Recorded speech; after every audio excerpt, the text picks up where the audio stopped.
The first punch landed with a heavy thud against Issac Renner's ribs, sending a sharp jolt up his side. He staggered back, boots skidding across the dusty red gravel of the training pit. The alien across from him, an Ulnari soldier named Vex, stood motionless, arms folded behind its back, waiting for him to give up, to fall, or to whimper. Issac did none of those things. He straightened slowly, pressing one hand to his side and exhaling through clenched teeth. Still standing, he muttered, mostly to himself. Vex tilted his head.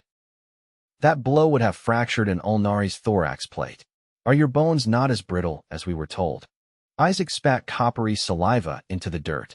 I wouldn't say brittle, but I definitely felt that one. The training circle surrounded them with a mix of Ulnari soldiers and human recruits. This was part of the Joint Combat Readiness Program, a 6-month initiative on the neutral moon of Harrex 9. The goal: integrate human infantry with elite Ulnari strike units. The problem: Ulnari considered humans fragile, not because of any malice, but because, on paper, they were. Thinner bone density, no natural armor, and a complete lack of regenerative hemofluid. The Ulnari had centuries of war scars to back up their skepticism. Issac wasn't here to prove them wrong. He just wanted to survive the program. Again, Vex said. Issac took a breath, then charged. He ducked the first swipe and drove his shoulder low into Vex's midsection. It was like slamming into a steel beam. Still, the Ulnari shifted half a step. Issac snapped an elbow upward toward the alien's chin, but Vex caught his arm mid-swing and twisted. There was a crack, followed by a scream that silenced the onlookers. Issac dropped to one knee, cradling his forearm. His face had gone pale, sweat crawling across his brow despite the cold. He blinked rapidly, lips tight, jaw working as if chewing through the pain. Vex stepped back. You were injured. No kidding, Issac groaned, cradling the arm. Something's off. I heard it. A human medic, Lieutenant Grain Whitlow, jogged over, her boots crunching in the gravel. She knelt beside him, careful not to jostle the arm. Where does it hurt the most? Mid-forearm. Twisted when he grabbed it. She ran a scanner over the limb, her expression tightening. Clean fracture of the radius. Of course it is, Issac grunted. We need to get you to the med bay. They'll immobilize it there. Maybe start bone regrowth therapy if they clear you. Vex stood over them, his tone neutral. Your training will be delayed. Perhaps indefinitely. Bone fractures are not easily reversed. Isaac's eyes flicked up. Won't be that long. Lieutenant Whitlow touched his shoulder. You need to sit still. Issac shook his head. No, not yet. She narrowed her eyes. You're not fixing this in the dirt. I'm not fixing it, he said, reaching toward his belt pouch with his good hand. Just setting it. You're not Isaac, stop. But he'd already pulled out the emergency splint. The kind issued for battlefield triage, not training accidents. While she tried to stop him, he looped his belt around his teeth and bit down. Then, with one deep inhale, he yanked the arm straight and let out a muffled, guttural yell that echoed through the pit. A collective shudder passed through the Ulnari. Vex took a step back. Grain quickly applied the splint once he'd finished, her hands moving with practiced speed. You shouldn't have done that. I know, he rasped. But now I can walk to the med bay instead of being carried. He stood, slowly and unevenly, his splinted arm held to his chest. The crowd made way without a word. Later, in the med bay, the fracture was confirmed by imaging. The doctor, a human orthopedic specialist assigned to the joint program, nodded appreciatively at the field alignment. Still need to immobilize it for a few weeks, but you made our job easier. Lucky you didn't tear anything worse. Isaac sat on the cot, his face pale. Not luck. Just didn't want to be another reason they think we're weak. The doctor glanced at the door, where Vex stood silently. Word's already spreading. Half the Ulnari can't believe you finished the set yourself. Isaac didn't reply. He was too tired. The next morning, Vex approached him during mess. Your behavior was inefficient, reckless, and informative. Isaac looked up from his tray. I'll take that as a compliment. Vex nodded once. A reassessment of human skeletal durability is warranted. You're welcome. That afternoon, training resumed without him. Isaac was benched, arm in a cast, limited to observation and light physical therapy. He hated it. But the incident changed something. The Ulnari began watching the human soldiers more closely, not with suspicion, but curiosity. 2 days later, a new exercise began. Simulated urban combat, live fire blanks, and surprise ambush drills. Isaac was cleared to observe from a perimeter post. He watched as his squad flanked a mock structure while Ulnari allies simulated resistance. Grain, who now led in his absence, moved with fluid confidence. She'd always been sharp, but now there was a different edge to her. She wasn't just leading humans, she was proving something. Midway through the drill, a simulated explosion went off too close. The blast knocked her back, and Isaac saw her limp on the next move. He grabbed a comm like, "Grain, pull out. You're hit." "Minor," she replied. "Still mobile." He watched closely, noting the drag in her left leg. "Not minor." She kept moving, though, and the squad completed the exercise. Afterward, Isaac found her leaning against a storage crate, unwrapping her boot. "Let me see," he said. She winced as he removed the boot. Her ankle was swollen, already turning purple. "Sprain?" she asked. He shook his head. "Fracture. You need a scan." She looked frustrated. "Not now? We're finally getting respect. You'll get more when you show them we don't hide injuries." She didn't argue. The scan confirmed a hairline fracture. She was benched too. 3 days passed. Isaac and Grain sat side by side during training, both in braces. They started calling themselves the Porcelain Division. Isaac chuckled once. "We're walking proof that humans break easy." Grain replied, "Yeah, but we also fix ourselves mid-battle and don't quit." Vec approached them during a break in drills. He studied their injuries, then spoke slowly. "Your bones do break. This is clear. But what is also clear is that your response to injury is not one of retreat." Isaac glanced at Grain, then back at Vec. "We try to keep moving forward. Even when broken?" Isaac nodded. "Especially then." Vec stood silently for a moment, then left without another word. Weeks passed. Isaac's brace came off after 6 weeks of monitored healing. Grain's ankle took just under that. They both returned to full training, though with some stiffness. Their squad was selected for a joint mission simulation, a high-stakes mock extraction of a captured diplomat in hostile territory. Mixed squads, real-time decision-making, no pre-programmed outcomes. During the mission, the extraction team ran into trouble. The diplomat's location had changed, and the building was collapsing from simulated seismic charges. Grain led the breach while Vec and Isaac moved to flank. During the maneuver, debris crashed down. A metal beam struck Isaac's shoulder, knocking him sideways into a wall. His scream cut through the comms. "Are you hit?" Grain's voice came through. Isaac gritted his teeth, pulling himself up with his good arm. His left dangled, useless. "Clavicle's gone," he muttered. "But I'm still on comms." Vec reached him seconds later. "You are compromised. Retreat." Isaac shook his head. "I can still move." "You are injured. Doesn't mean I'm out." Vec looked at him, then down at the shoulder. The bone was clearly displaced beneath the skin. "Are you going to attempt another self-repair?" Isaac gave a weak laugh. "No chance. This one's too deep. Just strap it and keep moving." Grain arrived seconds later. She looped a sling around him, scanning his face. "You sure?" "Not really, but we're almost there." They completed the extraction together. Isaac didn't fire a single shot during the final 10 minutes. But he was there, on his feet, moving. Afterward, when the mission was debriefed, a junior Ulnari lieutenant approached him. "You are not built for war," the alien said. "But you refuse to yield." Isaac nodded slowly, arm still in the sling. "We're not built for a lot of things. But we adapt." The lieutenant looked at him, then at the others. "I believe our data needs adjusting." Isaac didn't answer. He didn't need to. The fracture would heal, like the last one. Slower than Ulnari regeneration, but with more stories etched into the scar. And somewhere in that story was the truth. Humans did break, but that wasn't the part that mattered. The first sharp breeze of the Harrex dawn cut through the pit like a scalpel, stirring gritty plumes of dust that clung to every surface. Isaac sat cross-legged on a supply crate near the perimeter of the training grounds, his left arm still in a sling, his right hand gripping a steaming pouch of rehydrated coffee substitute that tasted faintly of fermented mushrooms. He didn't care. It was hot, and it kept his other hand occupied. Across the field, the Ulnari were running a vertical breach simulation. A pair of them ascended the jagged wall of the mock urban complex using the retractable spines embedded in their forearms. No ropes, no grappling claws. Just the eerie clicking of spine against concrete as they scaled the 40-foot structure like oversized beetles. Isaac took a sip and muttered, "Show-offs." A rustle of movement to his left. Not footsteps. Ulnari didn't walk like humans, they padded, low, and deliberate, like predators that had evolved for silent approaches. Vec stopped beside him, his elongated cranium casting a long shadow across Isaac's boots. "That beverage has a foul scent," Vec observed. "Yeah," Isaac replied, not looking up. "Still better than the protein paste they call breakfast. You consume it despite its unpleasantness. Habit. And because it's warm." Vec crouched beside him, his long limbs folding in unnatural angles. "Your arm. Status. Still broken," Isaac said. "Though they say the clavicle started knitting. Couple more weeks. You humans allow bones to mend without intervention?" "Sometimes.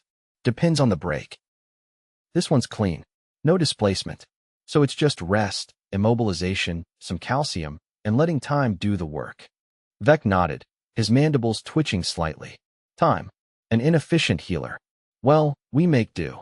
They sat in silence for a moment, the kind that wasn't uncomfortable, just full of calculations on one side and fatigue on the other. The wall climbers had reached the top now and were rigging a zip line to descend. An Ulnari instructor barked something and clipped clicks. The line snapped taut.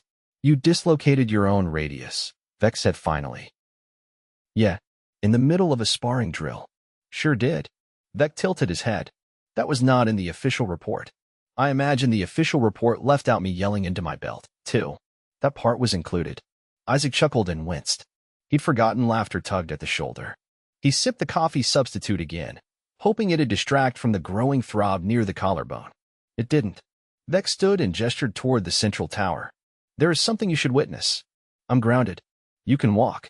Isaac hesitated, then rose slowly.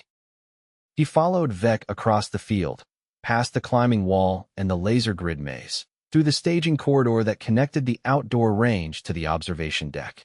The air inside was cooler, filtered through a noisy system that made a soft wheeze with every cycle. When they stepped into the deck, 3 other Ulnari were gathered around a holo display. One turned, blue ocular plates narrowing when they saw Isaac. "This is the human?" it asked. Isaac didn't answer. He'd learned that sometimes not speaking gave Ulnari pause. They didn't know whether to interpret it as deference or threat. Either way, it bought him time. Vec gestured to the display. "We've reviewed over 300 hours of footage from your Earth conflicts." Isaac raised an eyebrow. "For what purpose?" "To understand why you survive." The holo display shifted. Grainy footage, clearly archival. A human soldier in a tattered uniform crawled through a collapsed structure, dragging a shattered leg behind him. He paused, tied a bootlace above the knee, and retrieved a shard of metal. Without hesitation, he jammed it into the wound, dug out a fragment of debris, and pressed a charred belt against the site. Isaac winced. "That's from the Tharsis dome collapse. Mars Colony 12. You know this incident?" "Yeah. My cousin was in that unit." Said the guy walked on that leg the next day. "He did," Vec replied. "We verified." The next clip showed a pilot ejecting mid-spin, hitting the ground at terminal velocity. The parachute had deployed too late. Medics swarmed him. The report overlay read, 3 vertebrae fractured. 4 ribs. 1 lung collapsed. The man was sitting up within hours, laughing with the crew. Isaac shook his head. "You're going through our medical logs?" "We are attempting to recalibrate our assumptions." A 4th Ulnari, smaller than the others, leaned forward. "Your species lacks redundancy. No exoskeletal reinforcement. Minimal internal bracing. And yet your recovery timelines are inconsistent with your physiology." Isaac sipped his drink. "We cheat." Vec's oculars narrowed. "Explain." "We use painkillers, metal screws, bone grafts. We train our brains to ignore damage. Give us a shot of adrenaline and a deadline, and we'll try sprinting with a fractured pelvis." The smallest Ulnari tilted its head. "Why?" "Because we have to." Vec motioned toward the display again. "Do you believe this trait is cultural or instinctual?" "Both. We're stubborn by culture, desperate by instinct." Another beat of silence passed, then the smallest Ulnari stepped closer, studying Isaac's sling. "May I?" Isaac held still as the alien reached out, its tri-fingered hand gently probing the sling's edge. It didn't touch the skin, just hovered, analyzing. "Bone is knitting," it said, "but slowly. I'm following protocol. What if there was a way to accelerate it?" Isaac narrowed his eyes. "What kind of way?" Vec turned toward a wall panel and tapped a sequence. A compartment slid open, revealing a container with 4 glass vials, each filled with a thick, shimmering fluid the color of oxidized copper. This is Reveline, Vex said. It's not regenerative, but it accelerates osteoblast activity. It's used for minor ulnari fractures during campaign rotations. That's not minor, Issac replied, nodding toward his shoulder. No. But your response to stress suggests your body may tolerate the compound. We wish to observe. Issac stared at the vials. You want to test it on me? It's not an experiment. It's a hypothesis in motion. Issac looked at Vec, then the others. None showed aggression. Just interest, clinical, distant, but not cruel. Still, he hesitated. Side effects. Elevated core temperature. Temporary nerve sensitivity. Possible hallucinations. Hallucinations. In 23% of cases. Issac drained the last of his drink. Fine. But you're carrying me if I pass out. Vec retrieved a vial and a dermal injector. Issac rolled up his sleeve with his good arm. The hiss was soft. The burn wasn't. It started at the injection site and fanned out like liquid fire dancing under his skin. He clenched his jaw, sweat already forming across his brow. Temperature increasing, the smaller Ulnari observed. 1.3 degrees in 30 seconds. Issac felt like 1,000 tiny ants were rebuilding his shoulder with soldering irons. Muscle fibers twitching, Vex said. Osteoblast readings elevated. The pain plateaued, then dipped. Not subsided, changed. It went from sharp to electric, like someone had plugged his bones into a slow current. He didn't speak for 5 minutes. Just breathed. Eyes closed. Focusing on every pulsing inch of his body. Then he whispered, it's like my skeleton's humming. The smallest Ulnari leaned forward. Describe more. Can't. It's like, I know where the break is without thinking. Like I can feel the cells. Arguing. You are hallucinating. Maybe. But it's a useful one. 20 minutes passed. Issac stood, carefully, then shrugged his sling off. He flexed his fingers. Rotated his shoulder slightly. The pain was still there, dull, distant, but the stiffness was gone. Try a push, Vex said. Issac placed his palms against the metal wall and pressed. No twinge. No cracking. Just pressure. Feels 80%. Maybe more, he said. The observation deck fell silent again. Then the smallest Ulnari muttered, we require new baselines. Vec turned to Issac. You will return to drills tomorrow. Issac nodded. And if it breaks again?